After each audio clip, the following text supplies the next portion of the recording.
마태복음 18장 15절로 20절 공독합니다. 네 형제가 죄를 범하거든 가서 너와 그 사람만 상대하여 권고하라. 만일 들으면 네가 네 형제를 얻은 것이요, 만일 듣지 않거든 한두 사람을 데리고 가서 두세 증인의 입으로 말마다 확증하게 하라. 만일 그들의 말도 듣지 않거든 교회에 말하고 교회의 말 듣지 않거든 이방인과 세리와 같이 여기라. 진실로 너희에게 이르나니 무엇이든지 너희가 땅에서 매면 하늘에서도 매일 것이요, 무엇이든지 땅에서 풀면 하늘에서도 풀리리라. 진실로 다시 너희에게 이르노니 너희 중에 두 사람이 땅에서 합심하여 무엇이든지 구하면 하늘에 계신 내 아버지께서 그들을 위하여 이루게 하시리라. 두세 사람이 내 이름으로 모인 곳에는 나도 그들 중에 있느니라. 아멘.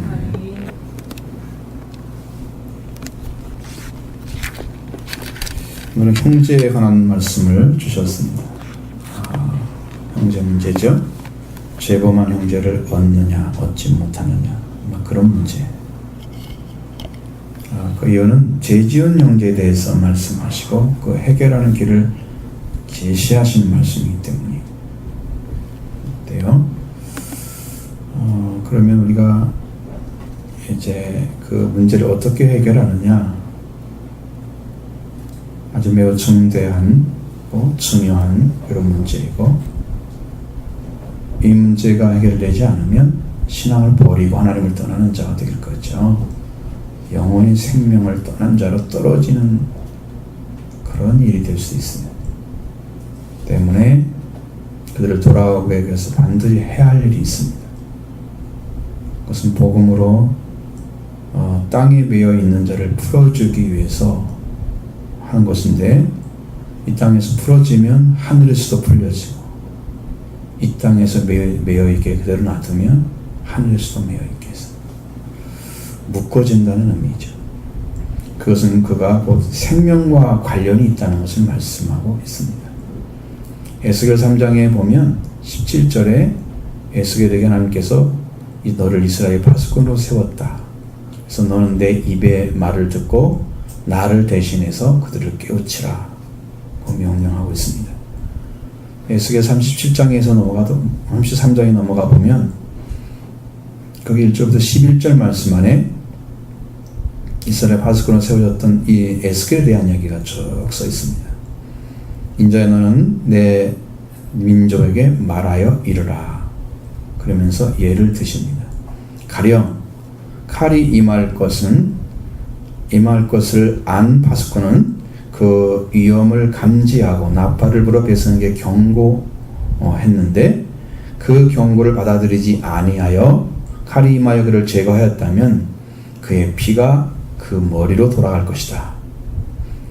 다시 말하면 경고를 받지 아니한 자의 생명을 지키지 아니한 그런 값을 자신이 치르는 거예요. 말씀을 던졌는데 안 들었기 때문에. 그렇지만 경고를 받아들이는 자는 자기 생명을 건질 것이다 그랬습니다. 그러나 칼이 임하는 것을 보고 파수꾼이 보고도 나팔을 불지 아니해서 백성이 경고를 받지 못했기 때문에 칼이 임하여 그 중에서 누구든지 제거하면 그는 불법 가운데 제거된 것이다. 그러나 내가 그의 피를 파수꾼의 손에서 요구할 거다. 이렇게 말씀합니다. 자, 그러면서 오 너 인자여 내가 너를 이스라엘 집에서 이와 같이 파수꾼으로 세웠나니 그러므로 너는 오늘 내 입에서 나오는 말을 듣고 내게서 나온 것으로 그들을 경고하라. 하나님의 말씀을 줬는데 안전하면 심각한 문제가 생깁니다. 파수꾼같이 세움을 받은 자는 생명이 죽고 사는 것을 결정하는 그 일이 하나님 입에서 나오는 말씀을 통해서 경고되어져야 되고 그래야 세워줄 수 있다는 거예요. 이것이 안 되면 다 죽일 수 있습니다. 그러면서 또 가령 내가 사악한 자에게 말하기를 오 사악한 자여 네가 반드시 죽으리라 할 때에 네가 그 사악한 자에게 말로 경고하여 그의 길에서 떠나게 하지 아니하면 그 사악한 자는 자기 불법 가운데 죽으려니와 내가 그의 피를 네 손에서 요구할 것이다. 그러니까 말하지 않는 게 최고가 아니고 말을 해야 될 말은 해야 되는 거죠. 그렇게 말씀하십니다. 파수꾼은 사악한 자에게 경고를 하라는 거예요. 오 사악한 자여 네가 반드시 죽으리라. 그의 길을 떠나게 하지 아니하면 사악한 자는 자기가 불법 가운데 있기 때문에 죽지만 하나님은 사악한 자의 피를 네 손 파수꾼의 손에서 요구할 거다. 그런데 더 중요한 말씀이 있습니다. 그럼에도 불구하고 하나님께서 네가 그 사악한 자에게 그래서 경고하여 돌이켜 길을 떠나라 했는데 그가 자기 길을 떠나 돌이키지 아니하면 그는 자기 불가운데 죽으려니와 너는 생명을 건졌느니라. 그러니까 말을 했는데 돌이키지 않으면 그 생명은 본인이 책임져야 돼요. 그럼 불법 가운데 죽어요. 그러나 그 말을 한 파수꾼은 삽니다. 건져냈죠. 근데 하나님이 거기 그렇게 사고하고 생각하고 있는 그 이스라엘 백성을 향해서 말씀하십니다. 자신들은요 이런 사람이다라고 해서 구원받을 수 없는 사람이라고 자칭하고 있는 사람들이었어요. 10절에 보면 나옵니다. 이렇게 인자야 인자야 그러므로 너는 이스라엘 집에게 말하기를 너희가 이같이 말하여 이르기를 우리의 범죄들과 우리의 죄들이 우리 위에 있어 우리가 그들 가운데서 쇠약하게 되었으니 우리가 어찌 살리어 하라고 하고 말하고 있다고 말하라 그럽니다. 그러니까 이스라엘 백성들이 자기를 스스로 평가하는 방식이에요. 나는 지금 범죄 가운데 있다. 우리는 죄 가운데 있다. 우리는 그래서 그 가운데 쇠약해졌기 때문에 우리가 어찌 살겠느냐. 우리는 살 길이 없다. 이렇게 스스로 말하고 있는 사람들. 그들을 향해서 에스겔은 이렇게 외치라는 거죠. 여호와 하나님께서 말씀하셨느니라 내가 살아있음을 두고 맹세하노니 사악한 자의 죽는 것을 내가 기뻐하지 아니하며 오히려 사악한 자가 돌이켜 자기 길에서 떠나 사는 것을 기뻐하노라. 오 이스라엘 집아 너희는 돌이키라. 너희는 돌이켜 너희의 악한 길에서 떠나라. 어찌하여 너희가 죽고자 하느냐 하셨다 하라. 하나님은 그렇게 말씀하고 있습니다. 사악한 자도 하나님은 살기를 원하시는 거예요. 돌아오기를 원하시는 거예요. 얼마나 간절히 찾고 있는가 하나님께서. 사악한 자의 돌이켜. 나는 그것을 원한다. 오늘 본문에서는 형제가 죄를 범했다면 입니다. 이후에 어떻게 할 것인가? 거기에 대해서 얘기합니다. 여기에서 파수꾼의 문제와 같이 그들에게 어떤 문제가 있지만 해결하는 방식은 더 치밀하고 정확하고 그 위에 생기는 모든 문제에서 확실하게 그 문제 해결할 수 있는 것을 정의해 주고 있습니다. 자, 먼저 15절부터 17절의 말씀을 보도록 하겠습니다. 내 형제가 죄를 범하거든 가서 너와 그 사람만 상대하여 권고하라. 만일 들으면 네가 네 형제를 얻은 것이요 말을 듣지 않거든 한두 사람을 데리고 가서 두세 증인의 입으로 말마다 확정하게 하라. 만일 그들의 말도 듣지 않거든 교회의 말하고 교회의 말도 듣지 않거든 이방인과 세리와 같이 여기라. 아멘. 이 말씀입니다. 자, 이사 여기서 네 형제가 죄를 범했다면 이것도 이제 if가 들어가 있어요. 만일 이 말이죠. 그렇게 했다면 너와 그 사람만 상대하여 권고하라. 여기는 많이 말이 바뀌는 거죠. 예수님 말씀하시는 말씀인데 죄를 범하는 것은 범죄라고 하는 거예요. 범죄. 자, 범죄는 이렇게 됩니다. 목적을 잃고 올바른 길에서 벗어나는 것, 이게 범죄입니다. 자, 우리의 목표는 하나님이죠. 하나님을 잃어버리고 그 다음에 걸어가야 할 길은 말씀이죠. 그 말씀에서 벗어나는 것, 이게 범죄입니다. 하나님을 잃어버리고 올바른 길, 하나님 말씀에서 벗어났다고 일을 했다면 범죄를 했는데 그 다음 어떻게 될까요? 어떻게 되는 거죠? 원래 범죄로 번역한 그런 단어는 하마르티노라고 하는 단어입니다. 하마르티아가 아니고 티노입니다. 이건 관역에서 벗어나다. 이건 실패하다. 그렇습니다. 구약에서는 헤트라고 하는 단어를 사용해서 쓰는데 올바른 길에서 벗어남을 뜻하는 말로 사용되고 있습니다. 그러니까 여러 가지죠. 이 말을 말씀하고 있는 말씀들이 여러 가지. 자, 하나님 나라를 향해서 지금 전진하고 가야 될 사람이요. 근데 거기서 벗어나서 말씀을 떠난 자, 바로 죄를 범한 자입니다. 형제가 하나님 나라를 향해서 가다가 그 하나님을 떠나서 하나님 나라를 가는 길에서 벗어난 것이에요. 그래서 이렇게 하나님 떠난 형제가 있다면 가서 너와 그 사람만 상대하고 건거라. 주님은 그 형제에 가서 너와 그 사이에 드러내라. 죄를 드러내라는 거예요. 뭐 설득하라 이것도 아니에요. 우리말은 권고하라 그랬잖아요. 그 말이 아니고 여기서는 드러내라, 폭로하다 그런 말이에요. 여러분 죄를 지었지만 그냥 괜찮아 빨리 돌아와 이렇게 하면 안 돌아온다는 거죠. 그건 가짜로 돌아온 거예요. 그건 죄를 덮고 있어요. 그러니까 너 죄는 인정하지 않을 테니 괜찮으니까 뭐 죄는 괜찮으니까 그냥 돌아와. 이것은 죽는 일이란 말이에요. 영원히 죽는 일.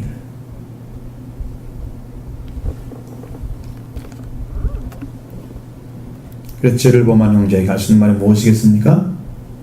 첫 번째로 가서 할 일은 폭로하는 거죠. 드러내는 거예요. 죄를. 넌 이 죄를 범했다. 엘랑코라는 단어를 사용합니다. 죄에 대해서 충분히 말합니다. 이것은 범죄가 된다. 하나님 말씀에 어긋났다. 이야기를 해주죠. 충분히 해줘야 됩니다. 돌아오라고 이야기해야 되겠죠. 말씀으로 돌아오라고. 교회로 돌아오라 하겠죠. 그리고 교회에 속히 돌아와서 하나님께 회개하라. 이걸 외쳐야 될 것입니다. 그런 얘기들이 쭉 나와야 되죠. 그것을 들으면, 만약 그걸 들으면 당신이 너의 형제를 얻은 것이다. 그 말이에요. 네가 그 형제를 얻은 것이다. 그 형제를 다시 얻은 것이라고 말씀하고 있습니다. 우리가 죄를 범한 형제를 얻기 위해서 죄를 범한 그런 범죄를 그 사람과 나만 사이에서 드러내 줍니다. 그러니까 막 퍼뜨리는 거 아니에요. 처음부터. 그래서 간절한 마음으로 그 말을 듣고 구하며 도움의 말을 줄 수 있겠죠. 그 죄를 범했을 때 그 사실을 객관적으로 볼 수가 없어서 그렇게 될 수도 있습니다. 다른 사람은 아는데 자기는 모르는 거 있잖아요. 객관적으로 볼 수 없단 말이죠. 주관적이죠. 그 때문에 자신이 범죄한 범죄에 대해서 아무런 양심의 가책이나 마음으로 느끼지 못할 수도 있습니다. 더 나아가서 왜 이렇게 하지 못하는지에 대해서도 아무것도 그걸 찾아낼 수가 없을 수도 있습니다. 그 사람에겐 오직 관심을 가지고 있는 분이 좀 열심히 기도하거나 그럴 때 또 얻어낼 수 있는 게 또 있어요. 그 사람에 대해서. 지난번 왔던 김형준이라는 목사님은 큰 고민 속에서 하나님께 고민하면서 기도하다가 그분은 그렇게 얘기하대. 새벽 기도가 한 증거가 여기 이마에 자국이 있는 거라고. 기도를 못 해가지고 그러다가 어느 순간에 하나님께서 어떤 영적인 것이 착 오는데 그때 딱 열린 게 뭐냐면 사람을 딱 바라보고 마음이 보인대요. 그때 은혜를 받아가지고 그렇게 마음이 보인다면 금방 얘기해 주겠죠. 거기에 맞는 말씀만 주면 되는 거예요. 그럼 그대로 풀어지겠죠. 그것이 답은 아니에요. 그래도 네. 말씀으로 자기가 회개를 해야만 답이 되는 거예요. 완전 작다 말이죠. 여러 가지 방식으로 해결의 길을 찾아야 하기 때문에 그 문제를 해결하고 하면 진심으로 하나님 우리 아버지 앞에 공의와 사랑을 가진 구하는 것 가장 먼저 해야 될 일이죠. 그리고 하나님 주신 말씀과 길을 벗어난 죄에 걷는 그곳에서 돌아오라고 그곳에 돌아오라고 이야기합니다. 간곡하게 강력하게 말씀을 하는 거예요. 그것은 범죄를 드러내면서 그가 죄에 대해서 인식하고 하나님께 범죄한 사실을 알게 하고 그래서 그 죄에 대해서 드러낸 것을 듣고 엎드리면 그는 그 형제를 얻은 것이다. 이런 말씀입니다. 만일 듣지 않으면 어떻게 할까요? 그대로 방치해도 될까요? 뭘 해도 될까요? 아닙니다. 한두 사람을 데리고 가서 두세 증인, 그러니까 그 간 사람, 처음 간 사람하고 두 명이 더 있다 보면 세 명이 되잖아요. 한 명이 더 오면 두 명이잖아요, 증인이. 그래서 두 명 내지 세 명 되는 거예요. 그래서 계속 얘기하는 그 사람이 말을 첫 번째 간 쓴 사람한테 얘기를 하면 그 사람이 그게 그거야, 그거 보면 범죄 행위야, 이야기를 같이 더 동참해 주는 거예요. 계속해서 확증시켜 주는 거예요. 그 마음에 어떻게 받아들여야 하는지에 대해서, 죄에 대해서 인정하든지 인정하지 않든지 그 마음 속에는 강하게 다가오게 될 겁니다. 혼자 하는 것보다 훨씬 강하게 다가올 것입니다. 그 다음에 범죄하는지가 결정을 해야 됩니다.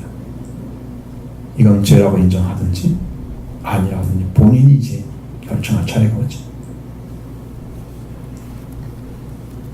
하나님께 돌아온 경험이 있다면 돌아올 여지는 많습니다.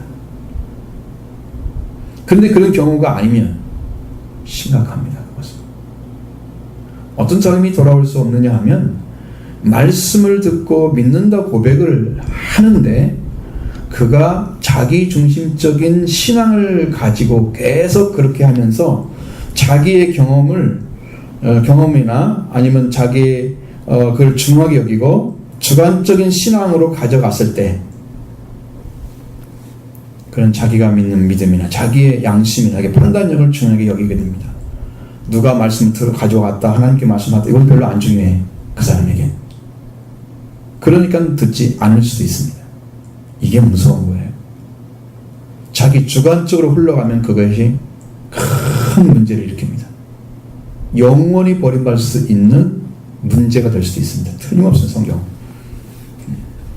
그래서 여러분, 말씀으로 회개하는 사람은 이게 가능합니다. 말을 하면 탁 들어와요. 말씀으로 회개하지 않고 자기 중심적으로 신앙생활 열심히 했던 분들은 이게 안 들어올 수도 있습니다.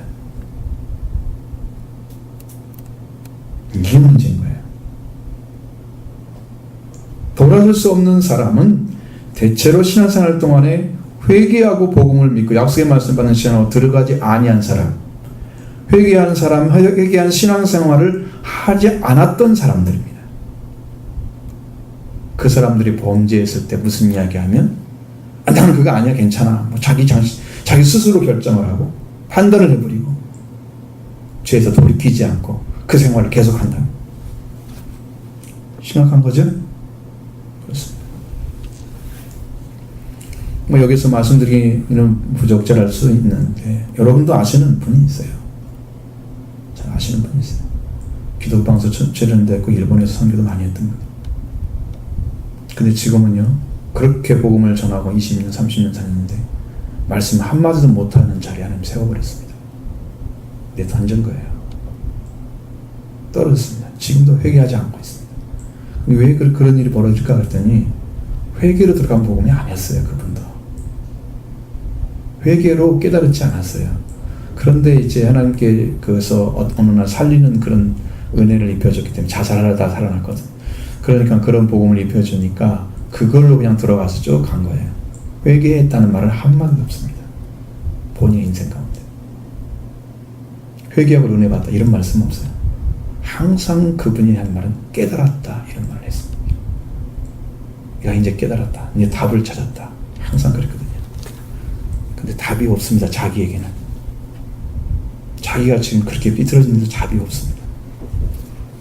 회개로 들어가지 않은 신앙은 돌아올 수 없는 경우가 있기 때문에 여러분들의 경험을 주관적인 신앙으로 가져가면 그 다음엔 자기가 그걸 가지고 주장을 해요. 자기 의가 커져서 돌이킬 수 없는 지경에 이르게 된다는 거 분명히 아셔야 됩니다. 말씀으로 안 들어가고 자기 경험으로 들어가고. 한두 사람을 데리고 와서 두세 증의 입으로 날마다 닥쳐있는데 만일 그의 말도 듣지 않으면 어떻게 하겠어요? 처음에는 교회에게 말을 해야 됩니다. 여러분, 당시에 교회는 제대로 돼 있었겠어요? 교회가 없었겠지. 거의 예수님 시대에 뭐 교회가 있겠어요? 이것은 예수님 후에 이제 만들어진 성경이기 때문에 교회란 말을 쓸 수 있겠지만 당시에는 교회가 없었잖아요. 예수님 당시에는. 누구한테 가요? 갈 사람이 예수님밖에 없겠죠. 그래 지금 상황으로 볼 때는 목회자에게 얘기하는 거죠. 그래서 장로님, 권사님들 몇 분 이렇게 모시고 가서 그 같이 갔던 분들과 함께 이야기를 하겠죠. 가서 그러면 이건 죄다, 이건 안 된다, 하나님께 범죄한 거다. 그렇게 말을 했는데 이야기를 듣고서도 돌이키지 않으면 이방인과 세리같이 여기라. 성경은 이보다 더 강력하게 얘기합니다. 우리 원어에 이렇게 안 돼 있어요. 이방인과 세리와 같이 되라 이렇게 명령하고 있습니다. 명령법을 사용합니다. 여러분 얼마나 치욕적인 말이에요. 여기라, 그건 우리 편에서 하는 여기는 방식이고요. 성경은 되라 그렇게 명령하라는 거예요. 그 사람한테. 이 사람은 저주하는 거야? 예수님이 저주하라고 가르쳤겠어요? 그건 아니겠죠. 아니죠. 이건 뭐냐면 이방인과 세리라고 하는 것은 유대인 사회에서는 통사적인 그런 개념으로 유대의 회당이나 어떤 유대인의 모임에 들어갈 수 없는 사람이란 뜻입니다. 통상적인 거예요. 그래서 단체 밖의 사람을 가리키는 말입니다.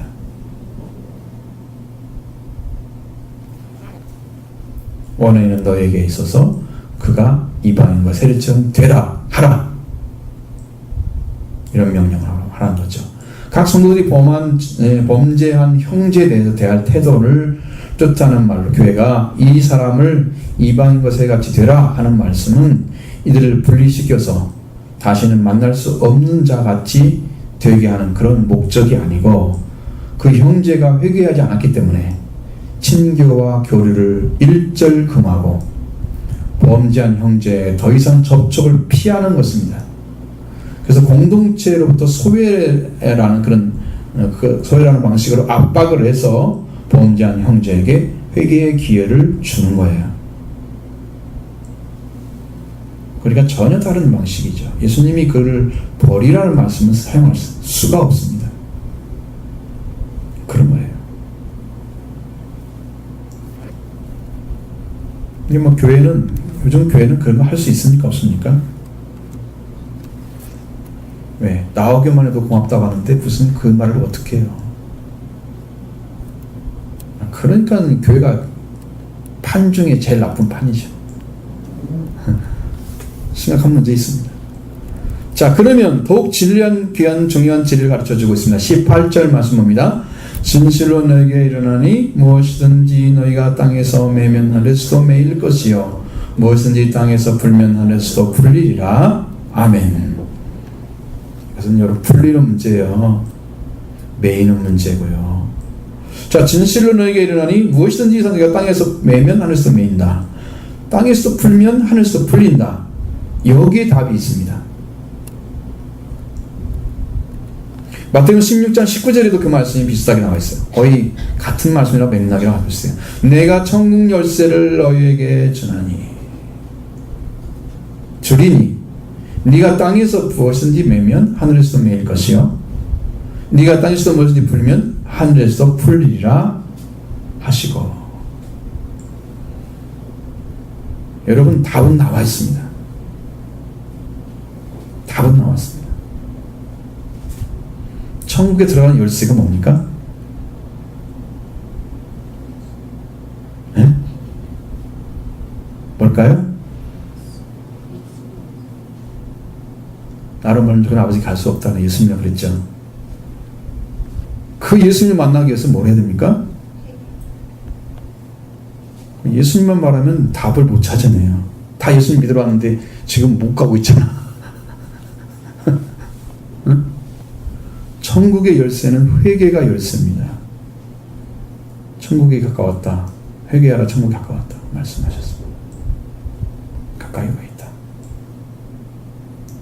천국은 회개하는 자에게 열려집니다. 그러니까 회개를 답을 가져가죠. 그러면 이 천국 열쇠를 가지고 그들을 매거나 풀는 방식을 써야 되겠죠. 맨다는 것은 묶어놓는다는 거예요. 푼다는 것은 말 그대로 풀리는 걸 얘기하는 거예요.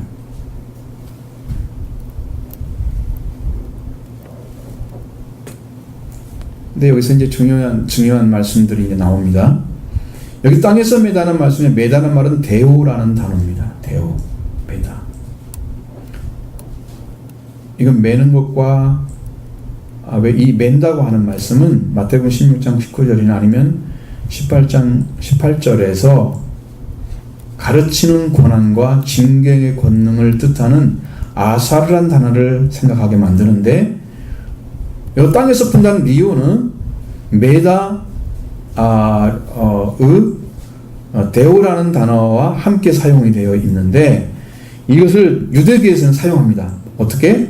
매는 것과 푸는 것, 그런 가르침과 징계, 그런 얘기입니다. 거기서는 그들은 그렇게 사용합니다.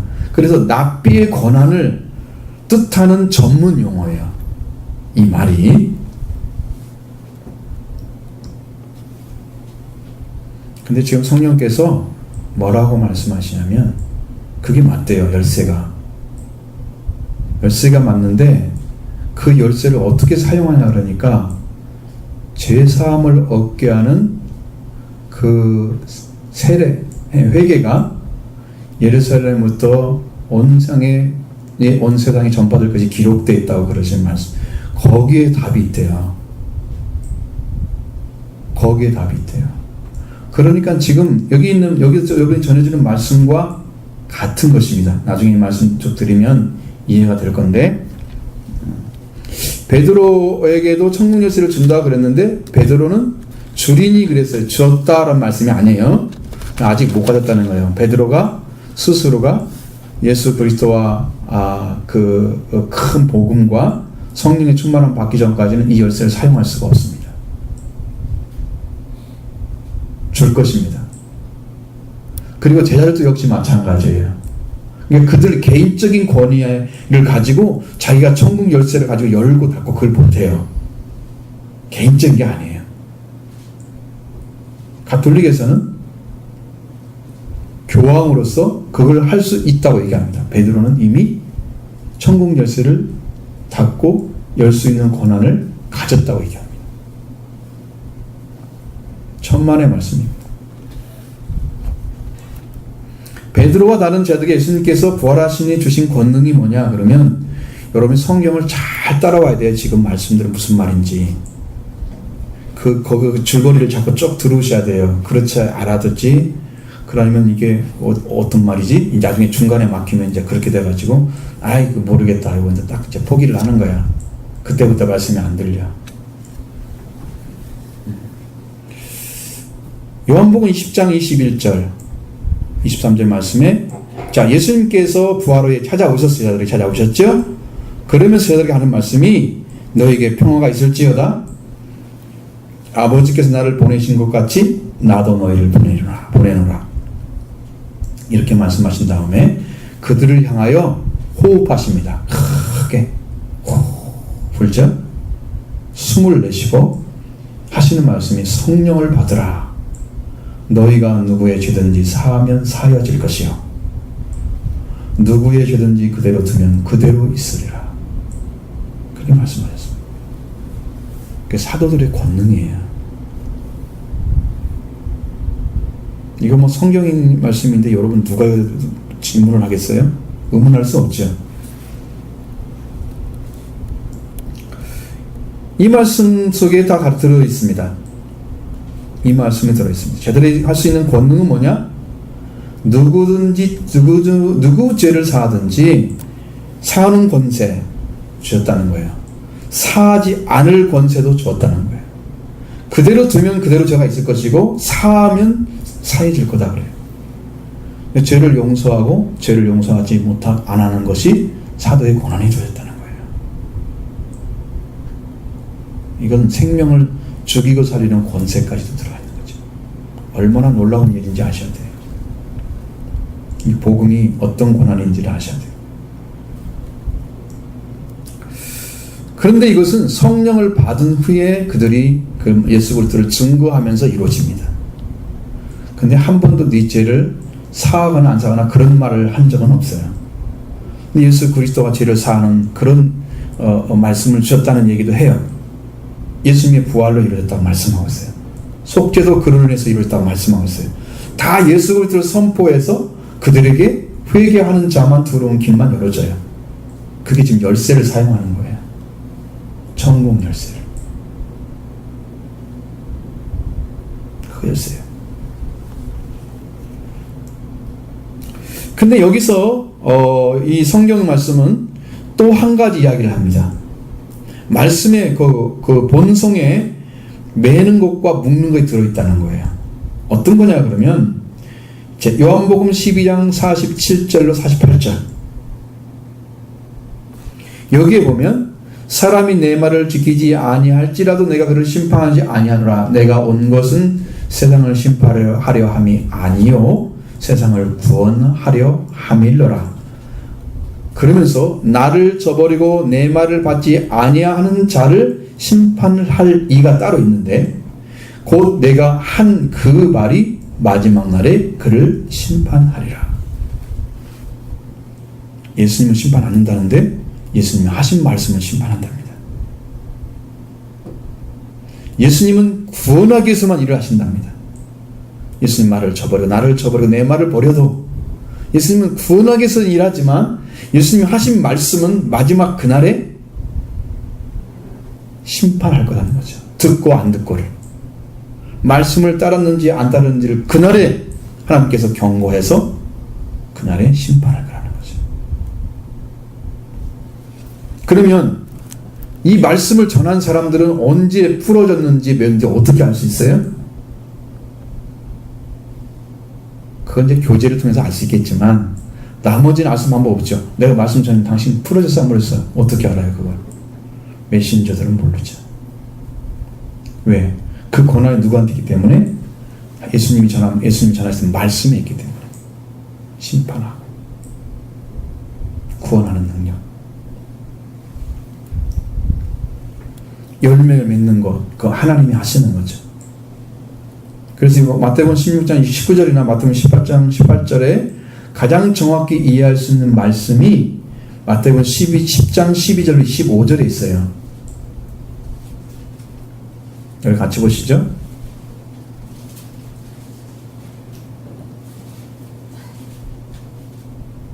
지금 부지런히 안 따라오셨으면 무슨 말인가 하고 이제 지금 잊어버린 사람이 있을 거예요.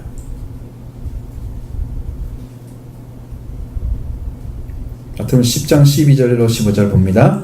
또 그 집에 들어가면서 평안하기를 빌라. 그 집이 이에 합당하면 너희 빈 평안이 거기 임할 것이요 만일 합당하지 아니하면 그 평안이 너희에게 돌아올 것이니라.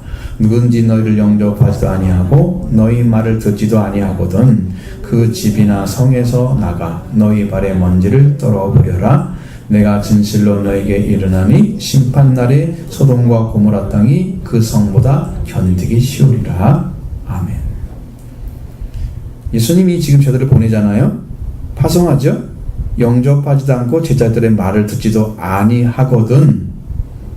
예수님 파송한 제자들의 말씀 듣지도 않는 자들을 향해서 말씀하십니다. 예수님이 파송했죠. 가서 복음도 전하라. 천국도 전하라. 능력도 행하라. 그 앞에 보면 다 나와 있습니다. 그러면서 집에 들어가면서 그 집에 평안을 하기를 빌라. 평안을 가지고 왔습니다. 합당하면 빈 평안이 그 집에 임합니다. 이 집에 하나님의 평화가 임하기를 원합니다. 평화가 임하죠. 합당치 않으면 그 평화가 너에게 돌아올 것이다. 그러면서 어떤 사람인지 제자를 영접하지 않으면 제자의 말도 듣지 아니하거든 그 집에서 나가서 그 너희의 발에 먼지를 떨어버려라. 발에 먼지를 떨어버리는 것은 너와 우리는 상관이 없다. 구분해버리는 거예요. 너는 버림받은 거야. 무섭죠? 예수님은 내가 그런 사람들이 어떻게 당할 것인가에 대해서 마지막 날에 이렇게 말씀 내가 진실로 너희에게 이르나니 심판날에 소돔과 고모라 땅이 그 성보다 견디기 쉬울 것이다. 이게 무슨 말이에요? 대체? 이 평안을 가지고 와서 증거를 해줬는데 이 평안을 받아들이지 않는 사람은 소돔과 고모라보다 더 혹독한 그런 재앙을 받는다는 거예요. 소돔과 고모라 땅이 더 견디기 쉬울 거다, 그 땅보다. 그러니까 제자들이 전한 평안을 영접하느냐 아느냐는 그 결론이 어떻게 나오는지 말씀하십니다. 말씀을 듣고 들어오는 자가 아니면 그대로 심판받을 자로 떨어져 있다. 이렇게 적용됩니다. 여러분, 제자들이 가가지고 예수님이 이렇게 보냈는데요, 예수님이 믿고 빨리 돌아오라 그랬어요, 이렇게 얘기하지 않아요. 설명해 주지 않아요. 그냥 던지는 거예요, 복음을. 나는 이해를 못해서 못 믿겠는데 그런 얘기 할 것이 없어요. 그냥 가서 얘기하면 그 말 듣느냐 안 듣느냐 계속 결정되는 거예요. 그걸 누가 얘기를 해요? 그렇게 막 착색하게 가지고 누가 얘기를 해주고 있어요? 그러고 그냥 복음을 전하는 것이지. 자신을 변명할 시간도 없고요. 저를 통해 전하는 평안을 받느냐 받지 않느냐만 결정되는 거예요.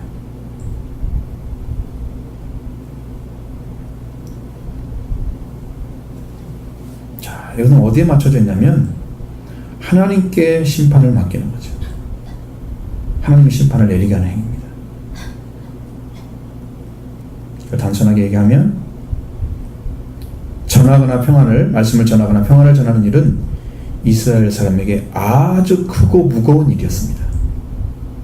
이스라엘 백성들이 어떤 선지자 딱 오잖아요. 그러면 가장 먼저 물어보는 게 딱 한마디예요. 평안입니까? 아닙니까? 이거예요. 이거 아니면 자기들이 죄 때문에 지금 재앙이 온다는 걸 알아요. 하나님이 진노했다는 걸 알아요. 무서운 거예요. 그래서 평안을 꼭 물어봤어요. 그런데 그 평안이 아니면 자신의 집에서 죄를 범죄한다는 것 때문에 재앙이나 그런 걸 알기 때문에 너무나 증오가 가는데 그 제자들이 가져온 평안을 가지고 왔는데, 하나님과 관계가 회복되는 그 평안을 가지고 왔는데 그것을 받아들이지 않는다면 그것은 엄청난 하나님의 사랑과 은혜와 공유를 버리는 일입니다. 하나님께 진노를 사는데 범죄에서 하나님을 떠났던 소돔과 고모라 땅보다 그걸 안 받은 사람이 더 혹독한 재앙을 받아야 돼요. 여러분, 이게 무서운 말씀이죠. 그냥 적당히 할 수 있는 것이 아닙니다. 그러므로 오늘날 이 말씀을 듣는 여러분들이 메시지로 인해서 매이는 것에서 이제는 풀기를 원하는데, 자, 회개를 통해서 오는 부흥, 그리고 성장, 교회 성장 열쇠입니다. 오직 성령으로, 오직 말씀이 들려옴으로써 그들이 매인 것에서부터 풀어지는 거죠. 천국에서도 풀려집니다. 그렇게 풀어지면. 여기서 말씀을 듣고 여러분이 풀어져야 돼요. 지금 매였던 것들, 여러분이 지금 매였던 것들이 뭡니까? 지금 뭐에 매여 있어요? 여러분의 심령이 그 매인 곳에서 풀어지면서 말씀을 들음으로. 천국에 들어가는 것도 이 말씀을 들음으로 여러분 마음에서 풀어지면 해결됩니다. 그러니까 이것은, 말씀은 자기 생각이나 감정으로 들으면 안 돼요. 하나님의 명령으로 들으셔야 됩니다. 그래야 바른 자리를 찾고 순종하는 거예요. 자기 입장에서 생각하고 자기 입장에서 뭐가 맞고 안 맞고 이렇게 결정하면 말씀이 어떻게 일을 해요? 나의 감정은 없어요. 하나님 나의 감정 따라서 뭐 심판하고 안 하고 결정하나요? 말씀만 따라서 하시는 거예요. 정확하게. 자, 그러면 이렇게 어그러지어서 범죄하여서 교회까지 알려졌는데 돌아서지 않지 못한 형제를 어떻게 할 수 있는 게 뭐가 있어요? 할 수 있는 게 없잖아요. 그들을 땅에서 매이면서 풀어서 하늘에서 풀리게 하는 일, 그 일을 어떻게 해야 되나? 그 19절의 말씀 보면 나옵니다. 봅니다. 진실로 다시 너에게 이르노니 너희 중에 두 사람이 땅에서 합심하여 무엇인지 구하면 하늘에 계신데 아버지께서 그들을 위하여 이루게 하시리라. 아멘. 예수님은 또 말씀하시죠. 다시 너에게 말한다. 진실로 다시 너에게 말한다. 그러면서 너희 중에 두 사람이 땅에서 합심하여 무엇이든지 구하면 분명히 말씀하시죠. 하늘에 계신 내 아버지께서 그들을 위하여 이루게 하실 것이다. 이 조건을 제시합니다. 합심하여. 심포네오란 단어입니다. 이것은 일치하다, 동의하다.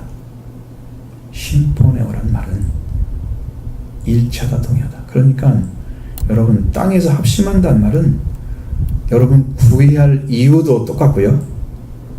구해야 될 마음도 똑같고요. 그러니까 생각과 그 마음이 같은 거예요.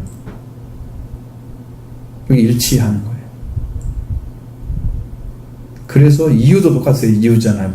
왜 구해야 되는지 똑같습니다. 이렇게 어긋나지 않고 콕 맞아 떨어지는 것이 일치라고 하는 말입니다. 콕 맞아 떨어져요. 그래서 합심은 마음을 합하는 거라고 말씀하는데, 우리가 하나님 나라에서 이루어지는 일을 위해서 이 땅에서 해야 할 일은 뭐냐면 합심 기도입니다. 그 형제를 위해서 여러분들이 이 땅에서 매임받은 자가 풀어지기 위해서, 하늘에서 풀어져야 되잖아요. 이 땅에서 풀어지면 그것을 위해서 여러분이 기도해야 되는데, 그 사람을 위해서. 근데 지금 너희 중에 그랬습니다. 예수님의 제자 중에 있는 거예요. 여러분 예수님 믿고 있다면, 예수님을 따르고 있다면 지금 그 사람을 구해서 같은 마음으로 같은 생각을 가지고 기도하시면 하나님께서 그들을 생각하시면서 그걸 이루어 주겠다고 약속하셨습니다. 그러니까 여러분 합심기도 해본 적 있어요? 합쳐갖고 그걸 하면 효과가 아주 바로 나타납니다. 전부 각자 놀죠. 그러면 이제 힘 하나도 없는 거예요. 기도해야 되는 이유도 잘 모르시고 기도 안 하시죠. 그러면 은혜 받을 수 있는 가능성은 없어요. 기도하시기 바라고요. 합심 기도하시기 바랍니다. 마음을 합치는 자, 생각을 합치는 자, 같은 뜻 같은 마음, 합심 기도하십니다. 하늘에 계신 내 아버지께서 그들을 위하여 이루게 하실 것이다. 예수님은 약속해 주셨습니다. 그래서 모든 일이 어그러져도 합심 기도를 하게 돼서 그보다 더 강하고 힘 있는 기도는 없는 거예요. 하나님은 그걸 보신다는, 중심을 보신다는 거예요. 정말로 합쳐졌는지 마음이, 하나인지 생각이.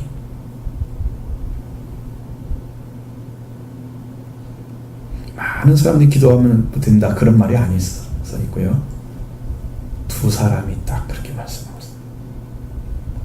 너희 중에 두 사람 땅에서 합심하여 무엇이든지 구하면, 지금 매어진 것 있죠? 그 생명을 위해서 기도해 주면 하늘에 계신 내 아버지께서 그들을 위하여 이루게 하실 것 약속하셨기 때문에 이것은 하나님의 목적이기도 합니다. 여러분을 통해서 일하는 목적이기도 합니다. 방식인 동시에 목적입니다. 풀어지게 하는. 그러니까 여러분 합심 기도할 사람을 빨리 찾아요. 그 사람이 있어야 되는 거예요. 그래야 일이 벌어져요. 여러분 개인적으로도 마찬가지고 교회적으로도 마찬가지고, 여러분이 지금까지 믿었을 때 교회 부흥을 해서 합심해서 기도해 본 적이 맞나요? 아니면 이제 문제는 그거 아니야. 그것이 많은 게 아니라 쭉 해왔나, 그거 중요해요. 두세 사람만 있어도 이게 가능해집니다. 하나님의 교회로. 근데 이런 마음을 찾아서 하는 사람이 별로 없다는 거죠. 진실하게 하나님이 그 은혜를 입힐 때까지, 응답이 올 때까지 합심기도 하셔야 됩니다. 합심기도 드리는 것은 하나님께서 참으로 기도를 드려서 하나님께서 이루게 하시는 일을 위해서 그런 마음을 가지고 있는 사람을 찾고 계신다는 거죠. 이 범죄한 형제를 위해서 이렇게 기도했다면 하나님께서 돌아오게 하실 것입니다. 이런 마음으로 구하는 기도를 드리지 못해서 빚어진 일이 얼마나 많은 분들을 살리지 못했는가에 대해서 여러분 회개하셔야 됩니다. 같은 같은 목적, 같은 마음 가지고 이렇게 살지 않으면 일할 수 없는 것들. 만약 여러분 중에서 합한 마음을 가지고 교회를 위해서 기도한다면 하나님께서 이루어 주시게 할 것입니다. 여기서 이루게 하시라는 말은 미래 중수 디포넌트라는 동사입니다. 이 동사는 디포넌트 동사는 수동태나 중간태이면서 능동태로만 해석을 해야 돼요.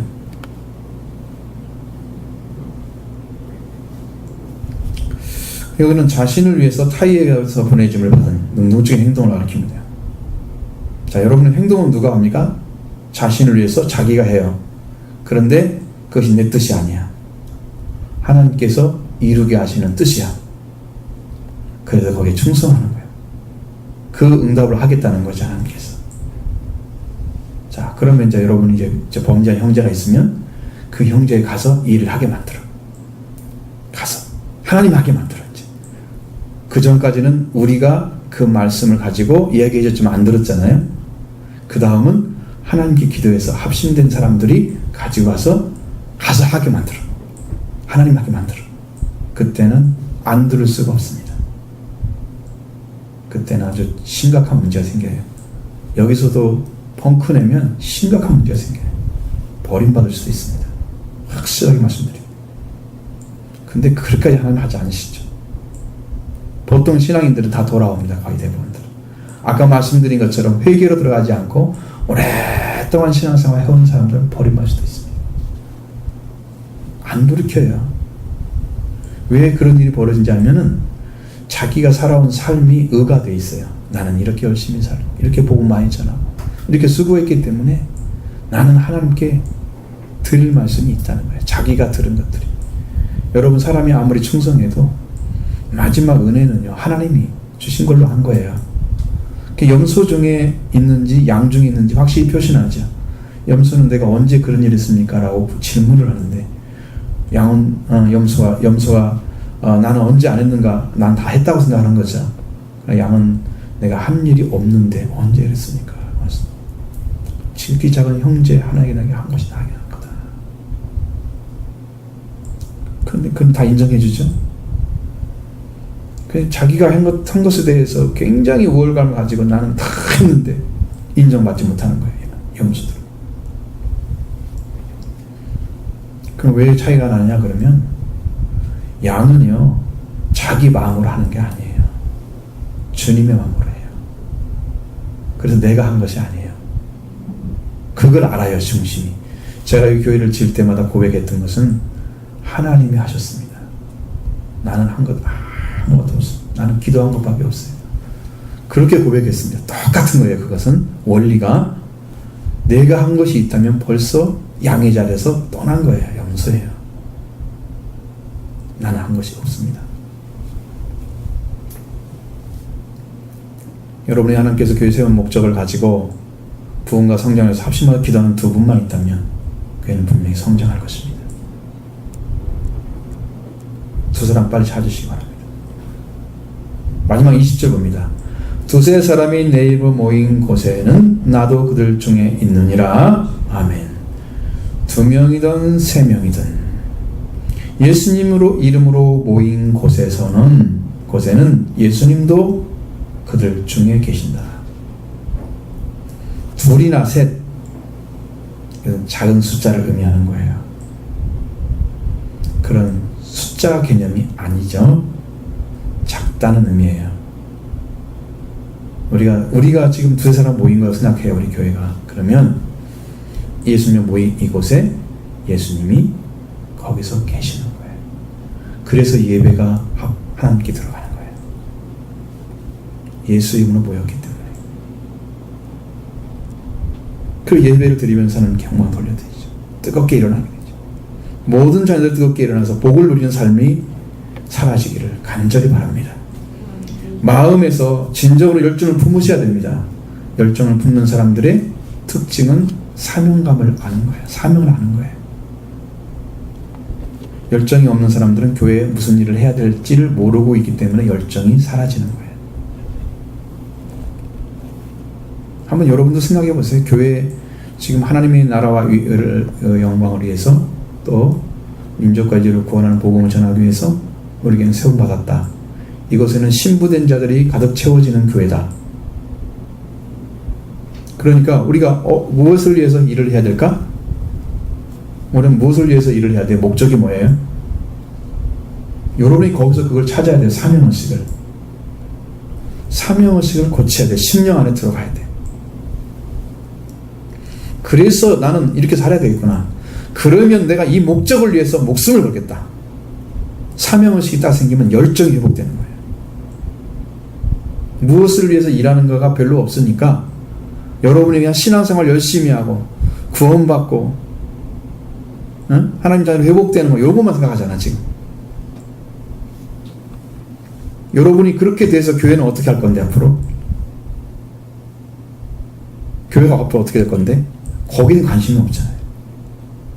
그러니까 눈 하나만 뜨고 두 개 안 보이는 거야. 원시치 못하며 근시야 근시. 가까운 곳은 이게 맞아. 근데 하나님은 어떻게 하기를 원하시는가? 이걸 멀리는 안 보고 그렇기 때문에 그거 안 보이는 거야. 근데 여러분 그걸 보시기 바랍니다. 이제 하나님의 교회가 세워져야 되기 때문에 그를 위해서 부름받았기 때문에 그걸 위해서 여러분이 하나가 돼서 일을 해야 됩니다. 열정을 품으시길 바랍니다. 그렇습니다. 하나님의 목표를 가지십시오. 교회를 위한 목표를 가지십시오. 무엇을 세놓고 달려가나 목표에 달려가나에 따라서 결과가 달라진다는 거예요.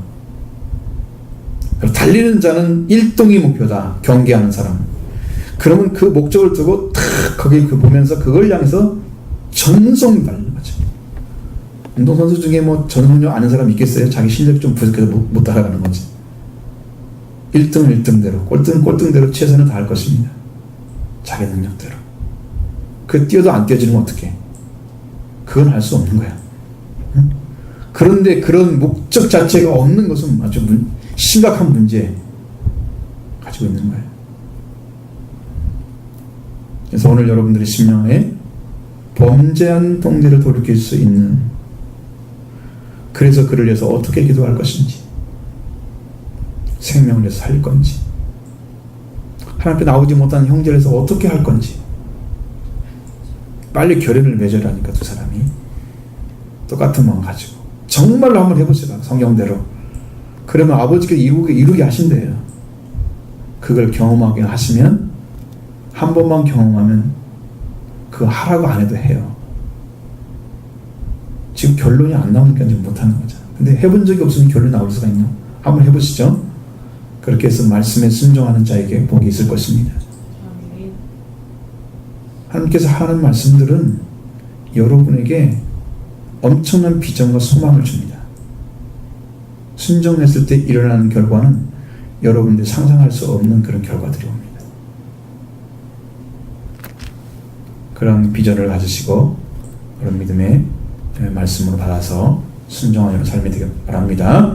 그렇게 하면 하나님을 향해서 나아가는 길을 찾게 될 것이고, 여러분도 교회를 위해서 무엇을 할 것인가, 어떻게 신앙생활을 할 것인가를 정확하게 알게 될 것입니다. 그 다음에 여러분들이 살아야 하는 삶은 이제 목표와 삶이 다 정해졌으니까 열정을 가지고 하나님께 나서 기도하고 찾으면서 그 길을 같이 걸어가게 될 걸로 믿습니다. 하나님의 능력이 함께 하기를 바랍니다.